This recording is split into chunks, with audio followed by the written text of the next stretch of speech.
এই দেশটা আসলে কোথায় যাবে? দেশের রাষ্ট্রপতি হিন্দু, দেশের প্রধানমন্ত্রী হিন্দু, দেশের স্বরাষ্ট্রমন্ত্রী হিন্দু, দেশের একেবারে মুখ্যমন্ত্রী সবই হিন্দু,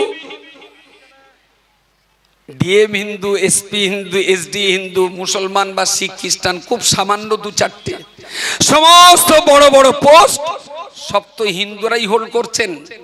তারপরেও বলছেন হিন্দু খাতরে। তাহলে এক কাজ করুন, ওই পোস্টগুলোতে মুসলমানদেরকে বসিয়ে দিয়ে আমাদের জায়গায় আপনি আসুন। আপনারা কেন খাতরায় থাকবেন? কেন বিপদে থাকবেন? আসলে খাতরা ওদের নয়, খাতরাটা শুধুমাত্র ভুল বুঝিয়ে দেশটাকে সর্বনাশের দিকে ঠেলে দেওয়া। আমি মনে করি এদেশের হিন্দু খাতরে মেয়ে হয় এটাও ঠিক নয়, মুসলিম খাতরে মেয়ে হয় এটাও ঠিক নয়। দিনের শেষে আসলে আমার দেশটাই বড় বিপদের ঝুঁকিতে আছে। এদেশে যাদের কিছুই ছিল না, যারা ভেসে ভেসে বেড়াচ্ছিল, হয় আমার দাদু না হলে আপনার বাবা, XYZ কোনো না কোনো মুসলমান ওই হাজার হাজার সম্পত্তি জমি হারা ওই সমস্ত হিন্দু দলিত আদিবাসীদেরকে ওয়াকফ স্টেটের জায়গায় ঘর বাঁধার অনুমতি দিয়েছে। কয়েক লক্ষ দলিত আদিবাসী সিডিল কাস্ট সিডিল ট্রাইব তারা কিন্তু সেই সমস্ত ওয়াকফ সম্পত্তির উপরে কেউ 1 কাঠা কেউ 1.5 কাঠা চালটা দিয়ে সেখানে তারা বসবাস করছে। যেই সম্পত্তির পুরো দখলদারিত্ব যদি অমিত শাহর হাতে চলে যায়, এই অসহায় গরিব মানুষগুলো যারা বসবাস করছে এদের ভবিষ্যতের ঠিকানা কোথায় হবে? আমি কেন বলছি এই কথা আপনাদের? এরা ক্ষমতায় আসা পর্যন্ত দেশের কল্যাণে কি করেছে? এরা একটাই করেছে, হিন্দু আর মুসলমান, শুধু ডিভাইডেশন, শুধু ভাগ। ওয়াকফেরই আইন ওরা এত সুন্দরভাবে এনেছে, ওয়াকফ সম্পত্তি মুসলমানদের বাপদাদাদের দেওয়া, মুসলমানরাই মেনটেনেন্স করে। তাহলে এখানে তো হিন্দু ভাইদের কোনো ইন্টারেস্ট থাকার কথা না। আমার পকেটের টাকা আমি চপ খাবো না জম্বড়া খাবো, আমি দই খাবো না রসগোল্লা খাবো, সেটা আমার পকেটের টাকা, আমি চিন্তা করব। কোনো হিন্দু ভাই তো এখানে নাক গলাতে যায়নি যে ভাই তোর টাকাটাতে তুই চপ না খেয়ে একটু জম্বড়া খা। কোনো হিন্দু ভাইয়ের মাথা কি গরম করেছিল? শালা এত বড় অসভ্য নির্লজ্জ বেহায়া ওয়াকফ এই সম্পত্তির ভেতরে হিন্দু মুসলমান ঢুকিয়ে দিয়েছে। কিভাবে ঢুকিয়ে দিয়েছে? না এতদিন পর্যন্ত এই কমিটি যা ছিল, যেহেতু সম্পত্তিটা মুসলমানদের, কমিটি মুসলমানরাই করেছে। হিন্দুদের আপনার মন্দিরের কমিটি হিন্দুদেরকে নিয়ে হবে, গুরুদ্বারার কমিটি শিখ ভাইদেরকে নিয়ে হবে, চার্চের কমিটি খ্রিস্টানদেরকে নিয়ে হবে। হয়েছেও তাই। দেশের সংবিধান অনুযায়ী যিনি যে ধর্মের মানুষ তিনি তার ধর্ম অনুযায়ী তার ধর্মীয় প্রতিষ্ঠানের কমিটি গঠন করে পরিচালনা করবেন।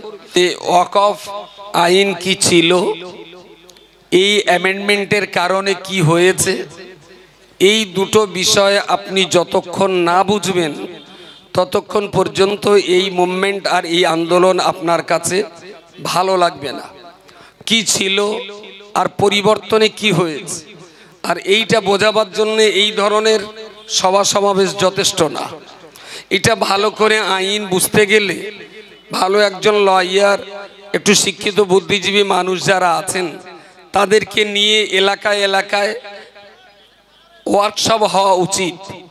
ছেলেদেরও বুঝতে হবে, মেয়েদেরকেও বুঝতে হবে। খাস করে ইমাম সাহেব যারা আছেন, এই আইনটা তাদেরকে আরো সুন্দর ভালোভাবে পড়তে হবে।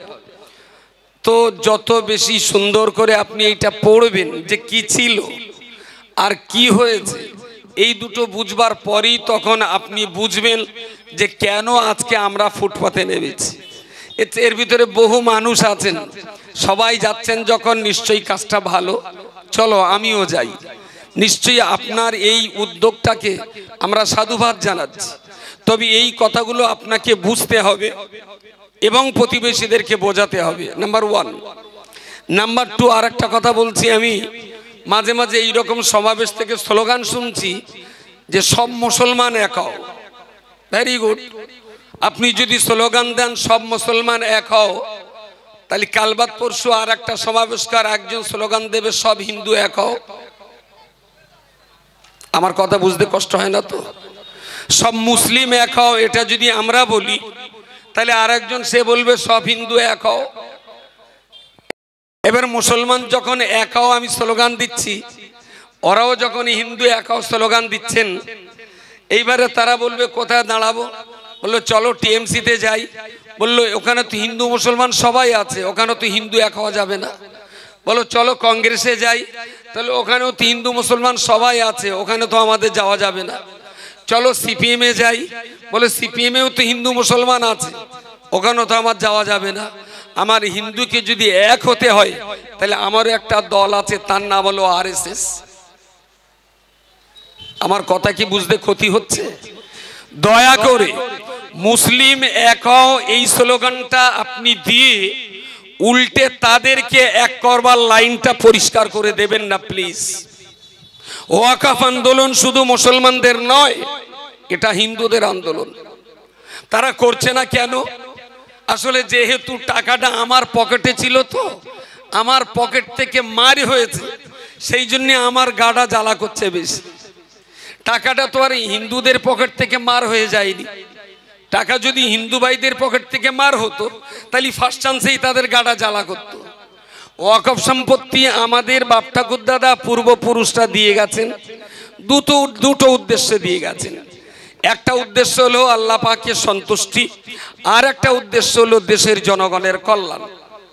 এই দুইটা নিয়ত করে তারা যে সম্পত্তি দিয়ে গেছেন, এই ধরনের সম্পত্তির পরিমাণ আমরা দেখছি বিভিন্ন মিডিয়াতে বা বিভিন্ন আপনার বিভিন্ন রকম লিস্টে 6.4 অর্থাৎ 6,40,000 একর জমি।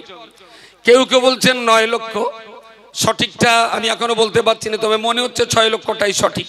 তো 6,40,000 একর জমি যদি হিসাব করেন, তাহলে 3 × 6 = 18 লক্ষ, 19 লক্ষ বিঘা জমি মুসলমানদের পূর্বপুরুষরা দান করে গেছেন। কি উদ্দেশ্যে? আল্লাহর সন্তুষ্টির জন্য, জনগণের কল্যাণের জন্য। ওকে, এই সম্পত্তিগুলো তারা যে দিয়ে গেছেন, আর সেই সমস্ত সম্পত্তি আমাদের মসজিদের জন্য ব্যয় হয়েছে যেমন, সেই সম্পত্তিতে মন্দিরও তৈরি হয়েছে তেমন। কিভাবে হয়েছে? গ্রামের অনেকগুলো মুসলিম হিন্দু তাদের ইচ্ছা হয়েছে, এ গ্রামে তোমাদের মসজিদ আছে, তোমাদের মাদ্রাসা আছে, আমরা না একটা মন্দির করবো, তা জায়গা নেই। মুসলিম জমিদার বলল আমার এই 5 বিঘে জমি আছে ওয়াকফ সম্পত্তি, তা তোমরা যখন একটু পূজা অর্চনা করবে, তো এখান থেকে 5 কাঠা জমিতে একটা মন্দির করে তোমরা করো, সেটা ওয়াকফ সম্পত্তির উপরে দাঁড়িয়ে। তাহলে মসজিদের জন্য এই আন্দোলন যদি মুসলমানরা করে, প্রচুর পরিমাণ মন্দির রয়েছে, মুসলমানরা স্বতঃস্ফূর্তভাবে দিয়েছিলেন। একই সঙ্গে মিলেমিশে বসবাস, হিন্দু মুসলমান শিখ ইসাই। আমরা আমাদের মসজিদে যখন আল্লাহকে ডাকছি, ও যদি ওর ভগবানের পুজো অর্চনার জন্য একটু মন্দিরের জায়গা চায়, আস্তে আস্তে দিয়েছেন। এই রকম ওয়াকফের প্রচুর জায়গায় মুসলমানরা স্বেচ্ছায় তাদের ছোট ছোট মন্দির করার জায়গা দিয়েছিলেন। এই জায়গাগুলোর উপায় কি হবে? আপনি মনে করছেন মন্দির বাদ দিয়ে কি এরা জায়গা নেবে? এ খবরটা কি জানা আছে আপনার? অযোধ্যার একটা রাম মন্দির তৈরি করতে যে ছোট বড় মাঝারি ধরনের 450 হিন্দু মন্দির ভেঙে তবে রাম মন্দির দাঁড় করানো হয়েছে। হিন্দু ভাইদের উদ্দেশ্যে আমার খুব বিনয়ের সঙ্গে বলছি, আপনারা দেশটাকে নিয়ে ভাবুন, আপনারা এই দেশের ভবিষ্যৎ নিয়ে ভাবুন। এই দেশটা আসলে কোথায় যাবে? দেশের রাষ্ট্রপতি হিন্দু, দেশের প্রধানমন্ত্রী হিন্দু, দেশের স্বরাষ্ট্রমন্ত্রী হিন্দু, দেশের একেবারে মুখ্যমন্ত্রী সবই Hindu, DM Hindu, SP Hindu, SD Hindu, মুসলমান বা শিখ খ্রিস্টান খুব সামান্য 2-4টে, সমস্ত বড় বড় পোস্ট সব তো হিন্দুরাই হোল্ড করছেন। তারপরেও বলছেন হিন্দু খাতরে। তাহলে এক কাজ করুন, ওই পোস্টগুলোতে মুসলমানদেরকে বসিয়ে দিয়ে আমাদের জায়গায় আপনি আসুন। আপনারা কেন খাতরায় থাকবেন? কেন বিপদে থাকবেন? আসলে খাতরা ওদের নয়, খাতরাটা শুধুমাত্র ভুল বুঝিয়ে দেশটাকে সর্বনাশের দিকে ঠেলে দেওয়া। আমি মনে করি এদেশের হিন্দু খাতরে মেয়ে হয় এটাও ঠিক নয়, মুসলিম খাতরে মেয়ে হয় এটাও ঠিক নয়। দিনের শেষে আসলে আমার দেশটাই বড় বিপদের ঝুঁকিতে আছে। ভারতবর্ষ নামীয় দেশটাই বড় বিপদের ঝুঁকিতে আছে। আমি খুব বিনয়ের সঙ্গে বলছি, আমরা যারা মুসলিম আছি আমাদের দায়িত্ব নিতে হবে প্রতিবেশী হিন্দু ভাইদেরকে বোঝাবার জন্য। যতদিন আপনার এই আন্দোলনে, যতদিন আপনার এই মুভমেন্টে এখান থেকে যদি আওয়াজ ওঠে মুসলমান এক হও, তাহলে কেন এই স্টেজে আজকে ভানু বক্তব্য দিতে যাবে? কেন এই স্টেজে আজকে কি আরেকজন ছিল নামটা ছোটন দা আসবে, আরেকজন চলে গেছেন বিশ্বনাথ দা। যদি মুসলমান এক হও এই স্লোগান যদি আমরা দিই, তাহলে কেন বিশ্বনাথ আমাদের সঙ্গে থাকবে? কেন ছোটন দা আমাদের সঙ্গে থাকবে? কেন বালু এই আপনার আরেকজন কে জানো, হ্যাঁ ভানু সরকারের মতো লোক আমাদের সঙ্গে থাকবে? আপনি রাজ্যসভায় দেখেননি, লোকসভায় দেখেননি বিজেপি গভর্নমেন্টের এই কালাকানুনের বিরুদ্ধে লড়াই কি শুধু মুসলিম এমপিরা করেছেন, হিন্দু এমপিরা করেননি? কথা বলেন না কেন? হিন্দু আপনার লোকসভার এমপিরাও করেছেন, রাজ্যসভার এমপিরাও করেছেন, সাংবাদিক হিন্দু তারা করছেন, লয়ার হিন্দু তারা প্রতিবাদ করছেন, শিক্ষিত বুদ্ধিজীবী হিন্দু তারাও প্রতিবাদ করছেন। তাহলে আপনি যদি এইটা শুধু মুসলিম আন্দোলন ভাবেন, তাহলে এই হিন্দুরা যদি পিছন টান দেয় আপনি কি দাঁড়াবার জায়গা পাবেন? আমার কথা কি বুঝতে অসুবিধা হচ্ছে?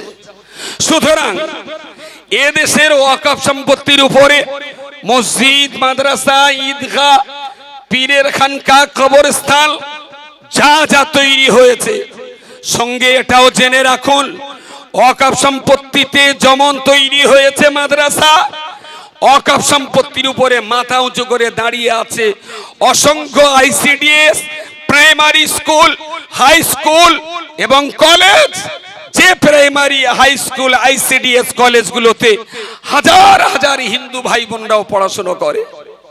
তাহলে ওয়াকফ সম্পত্তি রক্ষার জন্য যদি ওয়াকফ যায়, মসজিদ যাবে, মন্দিরও যাবে। যদি এই বিল পরিবর্তন করতে না পারি, তাহলে আমাদের মাদ্রাসাও যাবে, হাজার হাজার হাই স্কুল, কলেজ, ইউনিভার্সিটিও যাবে। তাহলে সেখানে তো হিন্দু ভাই বোনরাও পড়াশোনা করে। তাহলে এই আন্দোলন কেন তারা করবে না? কেন তাদেরকে আমরা এই আন্দোলনের জন্য বুঝপাড় করাবো না? আমি আগেই বলেছি, টাকাটা আমাদের পকেট থেকে তো ছিনতাই হয়েছে, তাই না? সেই জন্য হয়তো আমাদের গাটা বেশি জ্বালা করছে। কিন্তু আমার এই কথাগুলো যদি আপনি প্রতিবেশী আমার হিন্দু ভাইদেরকে বোঝাতে পারেন, একদিন এই জায়গায় তিলক কাটা হিন্দু ভাইরা তারাও এসে আন্দোলন মুভমেন্ট করবেন।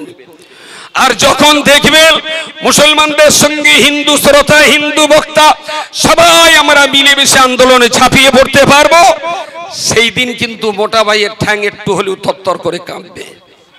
তার আগ পর্যন্ত আপনি কাঁপাতে পারবেন না, কারণ মুসলিম ভোট তাদের দরকার নেই, তাদের দরকার নেই। তৃতীয় নম্বরে যে কথা অত্যন্ত গুরুত্বপূর্ণ বলছি, এই ওয়াকফ সম্পত্তির উপরে যেমন পীরের খানকা তৈরি হয়েছে, যেমন এই ওয়াকফ সম্পত্তির উপরে চ্যারিটেবল সোসাইটি তৈরি হয়েছে, ঠিক তেমন ভাবে বাংলাদেশ থেকে আসা প্রচুর পরিমাণে হিন্দু শরণার্থী, যারা scheduled caste, scheduled tribe, SC, ST, Matua সম্প্রদায়ের বহু মানুষ এদেশে যাদের কিছুই ছিল না, যারা ভেসে ভেসে বেড়াচ্ছিল, হয় আমার দাদু না হলে আপনার বাবা, XYZ কোন না কোন মুসলমান ওই হাজার হাজার সম্পত্তি জমি হারা ওই সমস্ত হিন্দু দলিত আদিবাসীদেরকে ওয়াকফ স্টেটের জায়গায় ঘর বাঁধার অনুমতি দিয়েছে। কয়েক লক্ষ দলিত আদিবাসী, সিডিল কাস্ট, সিডিল ট্রাইব, তারা কিন্তু সেই সমস্ত ওয়াকফ সম্পত্তির উপরে কেউ 1 কাঠা, কেউ 1.5 কাঠা চালটা দিয়ে সেখানে তারা বসবাস করছে। যেই সম্পত্তির পুরো দখলদারিত্ব যদি অমিত শাহর হাতে চলে যায়, এই অসহায় গরিব মানুষগুলো যারা বসবাস করছে, এদের ভবিষ্যতের ঠিকানা কোথায় হবে? আমি কেন বলছি এ কথা আপনাদের? এরা ক্ষমতায় আসা পর্যন্ত দেশের কল্যাণে কি করেছে? এরা একটাই করেছে, হিন্দু আর মুসলমান, শুধু ডিভাইডেশন, শুধু ভাগ। ওয়াকফেরই আইন ওরা এত সুন্দরভাবে এনেছে, ওয়াকফ সম্পত্তি মুসলমানদের বাপদাদাদের দেওয়া, মুসলমানরাই মেনটেনেন্স করে। তাহলে এখানে তো হিন্দু ভাইদের কোনো ইন্টারেস্ট থাকার কথা না। আমার পকেটের টাকা আমি চপ খাবো না জম্বড়া খাবো, আমি দই খাবো না রসগোল্লা খাবো, সেটা আমার পকেটের টাকা, আমি চিন্তা করব। কোনো হিন্দু ভাই তো এখানে নাক গলাতে যায়নি যে ভাই তোর টাকাটাতে তুই চপ না খেয়ে একটু জম্বড়া খা। কোনো হিন্দু ভাইয়ের মাথা কি গরম করেছিল? শালা এত বড় অসভ্য নির্লজ্জ বেহায়া ওয়াকফ এই সম্পত্তির ভেতরে হিন্দু মুসলমান ঢুকিয়ে দিয়েছে। কিভাবে ঢুকিয়ে দিয়েছে? না এতদিন পর্যন্ত এই কমিটি যা ছিল, যেহেতু সম্পত্তিটা মুসলমানদের, কমিটি মুসলমানরাই করেছে। হিন্দুদের আপনার মন্দিরের কমিটি হিন্দুদেরকে নিয়ে হবে, গুরুদ্বারার কমিটি শিখ ভাইদেরকে নিয়ে হবে, চার্চের কমিটি খ্রিস্টানদেরকে নিয়ে হবে। হয়েছেও তাই। দেশের সংবিধান অনুযায়ী যিনি যে ধর্মের মানুষ তিনি তার ধর্ম অনুযায়ী তার ধর্মীয় প্রতিষ্ঠানের কমিটি গঠন করে পরিচালনা করবেন। হয়েও আসছে তাই। দুম করে এর ভিতরে হিন্দু মুসলমান টেনে দিয়ে বলল যে প্রত্যেকটা কমিটিতে কমপক্ষে 2 জন হিন্দু রাখতেই হবে এবং 12-13 জন রাখলে খুব ভালো হয়। ভাবুন এইবারে আমি যেই বলবো যে মুসলমানদের মসজিদ মাদ্রাসা ঈদগাহ কবরস্থানের জায়গায় হিন্দু ভাইদের টানছেন কেন? হিন্দুরা কি আপনাদের কাছে দাবি করেছিলেন যে ওয়াকফ স্টেটে আমাদের কমিটিতে রাখতে হবে? কোন হিন্দু কি দাবি করেছিলেন যে ওয়াকফ স্টেটের কমিটিতে আমাদের রাখতে হবে? দেশের কেউ তো দাবি করেনি। তারপরেও এরা বদমাইশি করে ওই জায়গায় এটা ঢুকিয়ে দিয়েছে। আমরা যেই বলবো এখানে হিন্দুদেরকে নেওয়া যাবে না কারণ এটা মুসলমানের সম্পত্তি, আরএসএস এর সোশ্যাল মিডিয়ার আইটি সেল পিছন দিক থেকে এবার বিষোদগার করতেই থাকবে, দেখো মুসলমানরা তোমাদের কত খারাপ ভাবে, তোমাদের কোনো কমিটিতে রাখছে না।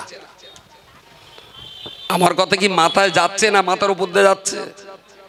জি জি, ঠিক চালাকি চতুরতা করে এর মাঝখানে হিন্দু মুসলমান ঢুকিয়ে দিয়েছে। এবারে আমি যেই বলবো ওয়াকফের বোর্ডে যদি হিন্দু মুসলমান সবাইকে ঢোকাতে হয় তাহলে এক কাজ করুন না, সারা ভারতবর্ষে যত ওয়াকফ সম্পত্তি আছে, হিন্দুরা যত মন্দিরের জন্য দেবত্ব সম্পত্তি দিয়ে গেছেন, খ্রিস্টানেরা চার্চের জন্য যত সম্পত্তি দিয়ে গেছেন, বৌদ্ধরা তারা তাদের যত সম্পত্তি দিয়ে গেছেন, ইহুদিরা তারা তাদের সম্পত্তি যত দিয়ে গেছেন, কমিটি একটাই করা হোক। সমস্ত ওয়াকফ সম্পত্তির একটাই কমিটি, আর ওই কমিটিতে সবাই সদস্য থাকবে। আমার দাবিটা কি বড্ড অন্যায় হবে? শুধু আমাদের প্রতি এত দরদ? গরুর শোকে শগুনির কান্না। আশ্চর্য ব্যাপার। এখন তো আর শগুন দেখতে পাওয়া যায় না, দুটো মাত্র শগুন আছে, মাঝে মাঝে পার্লামেন্টে দেখা যায়, তাছাড়া ভারতবর্ষের কোটা শগুন পাওয়া যাচ্ছে না। এখন দুটোই শগুন আছে দেশে। এখন গরুটা শরীর খারাপ, কাটোয় শুয়ে রয়েছে, মরমর অবস্থা, তা মুখির কাছে এসে শগুনটা বসে খুব দুঃখিত। তা কুকুর জিজ্ঞেস করছে আরা শগুন, তা তোর এত মন খারাপ কেন? তাহলে গরুটা শরীর খারাপ। কুকুর মোহর ও আপনার ওই শগুনের জিজ্ঞেস করছে তোরা তো মন খারাপ কেন? তাহলে গরুটার শরীর খুব খারাপ, খাচ্ছে না দাচ্ছে না পড়ে রয়েছে, সেই জন্য আমার মনটা বড্ড খারাপ। তা বলছে আরে গরু শরীর খারাপ হলি তো তোর লাভ, গরু মরলি বোঝা যায়নি, তুই তো গোশ পাবি, তা তোর তো আনন্দ হওয়ার কথা, মনটা খারাপ। তা খানিক সময় পরে শগুন কানের কাছে ঠোঁটটা দিয়ে একটু চুরি চুরি করে বললো শোন, আসলে আমার মনটা খারাপ, ওর মরতে দেরি হচ্ছে কেন, সেই টেনশন আমার মন খারাপ। কত বড় নির্লজ্জ না হলে এই কথা বলে যে মুসলমানদের কল্যাণের জন্য, মুসলমানদের উপকার করার জন্য, পিছিয়ে পড়া মুসলমানদের এগিয়ে আনার জন্য ওয়াকফ বিলে নাকি সংশোধনী আনা হয়েছে, গরুর শোকে শগুনির কান্না। আরে যাদের উপকার করার জন্য আপনি বিল এনেছেন তারা তো আপনার উপকার চায় না। রবি ঠাকুরের কথা অন্তত পড়িনি এক লাইন, যে উপকার করব বললেই উপকার করা যায় না, উপকার করার অধিকার থাকা চাই। যদিও রবি ঠাকুরের বক্তব্যের একটু আলাদা একটা আধ্যাত্মিকতা আছে, কিন্তু আমি এদের বলছি আমরা তো তোমার উপকার চাই না বন্ধু। কে বলেছে তোমার উপকার করতে? তুমি তো অনেক উপকার করেছো 370 ধারা বাতিল করে, তুমি তো প্রচুর উপকার করেছো 400 বছরের বাবরি মসজিদকে সর্বনাশ করে দিয়ে, তুমি তো অনেক উপকার করেছো 3 তালাকের বিল এনে, তুমি তো অনেক উপকার করেছো আফরাজুল আর আশফাকদেরকে কুপিয়ে কুপিয়ে হত্যা করে, মব লিঞ্চিং করে, তুমি অনেক উপকার করেছো শগুন ভাইয়া। আর তোমার উপকার করতে হবে না, তোমার উপকার আমরা চাই না। এখানেও সেই হিন্দু মুসলমান এনে আমি হিন্দু ভাইদেরকে, যদি আমার মাইকের আওয়াজ কেউ শুনে থাকেন, খুব করজোরে আমি নিবেদন করছি, খুব করজোরে আপনাকে ভাবতে অনুরোধ করছি। এবং এখানে ভানু যখন বক্তব্য রাখছিল, ওর বক্তব্য আমি শুনছিলাম, ভানুর বক্তব্য ওর খুব চাঁথা চলা কথা। উনি খাস করে বলছিলেন, আমার এই মজলিসের এই মঞ্চের আশপাশে কোনো যদি আরএসএস এর সদস্য থেকে থাকেন, খুব ডাইরেক্ট হিট করে বলছিলেন। আমিও বলছি, যারা আরএসএস করছে বা আগে করেছিল, রক্ত দিয়ে লিখে দিতে পারি, তাদের বংশের পূর্বপুরুষ নারীকেও দেশের জন্য প্রাণ দেয়নি, প্রাণ দেয়নি। অমিত শাহর পূর্বপুরুষেরা প্রাণ দেয়নি। মোদির পূর্বপুরুষরা প্রাণ যারা দিয়েছিলেন, বিনয় বাদল দীনেশ, শওকত আলী, মোহাম্মদ আলী, প্রাণ যারা দেশের জন্য উৎসর্গ করেছিলেন, তারা দেশের জন্যই কাজ করেছেন। এরা তো দেশের জন্য প্রাণ দেয়নি। তাই আপনি আর আমি হিন্দু মুসলমান নিয়ে ঝগড়া করি, ওরা ততক্ষণ বিমানটা বিক্রি করে ফেলুক। আমি আর আপনি বিমান হিন্দু মুসলমান বলে ঝগড়া করি, ওরা ততক্ষণে এয়ার ইন্ডিয়া বেচে দিক। হিন্দু মুসলমান নিয়ে আমি আপনি ঝগড়া করি, ওরা ততক্ষণে রেলটা বিক্রি করে দিক। হিন্দু মুসলমান নিয়ে আমি আপনি ঝগড়া করি, ওরা ততক্ষণ ইলেকট্রিসিটিটা আদানি আম্বানিদের কাছে বেচে দিক। কাজটা ভালো হচ্ছে তো? ওয়াকফ নিয়েই সেই একই অবস্থা চলছে। এখানেও সেই হিন্দু মুসলমান।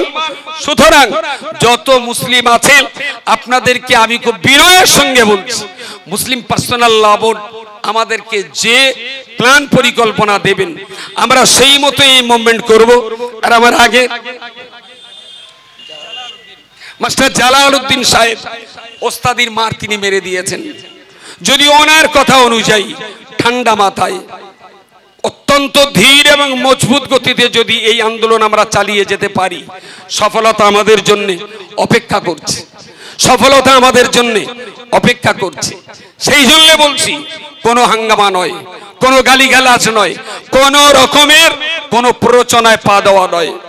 বিভিন্ন জায়গার সোশ্যাল মিডিয়াতে আমরা দেখছি, মিডিয়া সংবাদ মাধ্যমে দেখছি কিছু দুর্ঘটনা, যেগুলো অন্তত মুসলিম পার্সোনাল ল বোর্ডের ছত্রছায়া হওয়া এই আন্দোলন থেকে কখনো হওয়া উচিত ছিল না।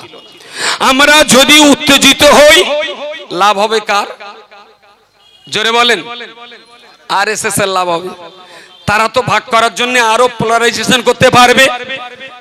সুতরাং যত শান্ত থাকতে পারবেন, যত মজবুত পায়ে হাঁটতে পারবেন, যত সবর ইখতিয়ার করে চলতে পারবেন। ভাই বলেছেন খুব দামি কথা, মিছিলে চলতে চলতে মাথায় যদি কেউ ইটও মারে, রুগী তুলে হসপিটালে দিতে হবে, আসামিকে না মেরে পুলিশকে দিতে হবে, তবে আন্দোলন সাকসেসফুল। আপনারা যদি আইন হাতে তুলে নিয়ে আসামিটাকে আপনারা শাসন করেন, আমরা কিন্তু হেরে যাব, আমরা হেরে যাব। পার্সোনাল ল বোর্ড সারা ভারতবর্ষের প্রত্যেকটা বড় বড় শহরে সভা করবে। তার ভিতরে আমাদের সভাটার ডেট দিয়েছেন 26 এপ্রিল শনিবার, 26 এপ্রিল শনিবার। সেটা ব্রিগেড প্যারেড গ্রাউন্ডেই হবে। এই সমাবেশে আমাদেরকে যেতে হবে, যেতে হবে। ব্যাপকভাবে আপনারা যাবেন, তবে শান্ত মাথায় যাবেন। আমি আবার বলছি, পুলিশ কিন্তু আমাদের সহযোগী। এই মুভমেন্ট আজ কদিন ধরে করছি, পুলিশ কিন্তু সহযোগিতা করছে। আপনারা মাথা ঠান্ডা রাখুন। অযথা অযথা মাথা গরম করলেই লস হবে। পাশাপাশি 18 তারিখে কোথাও একটা হচ্ছে বললো 6 লেনে, ওই 26 তারিখের মহাসম্মেলনকে সফল করার জন্য 18 তারিখে 6 লেনের ওখানে, হাতিশালার ওখানেও একটা সমাবেশ ডাকা হয়েছে। 22 তারিখে আবার সোমপুর বাজারেও আছে। দয়া করে সবাই যাবেন। আমি মনের ভুলেও বলবেন না যে তবলিগ, দেওবন্দি, ফুরফুরা সবাই এক হও। আমি বলছি দেশপ্রেমিক যত মানুষ সবাই এক হও। এই আন্দোলন থেকে হিন্দুদের বাদ দিলে হবে না, খ্রিস্টানদের বাদ দিলে হবে না, এই আন্দোলন থেকে শিখ বন্ধুদেরকে বাদ দিলে হবে না, তাদেরকেও সঙ্গে রেখে চলতে হবে। তবেই কিন্তু তারা ভয় পাবে। আমরা কিন্তু একটা জায়গা তৈরি করতে পারবো।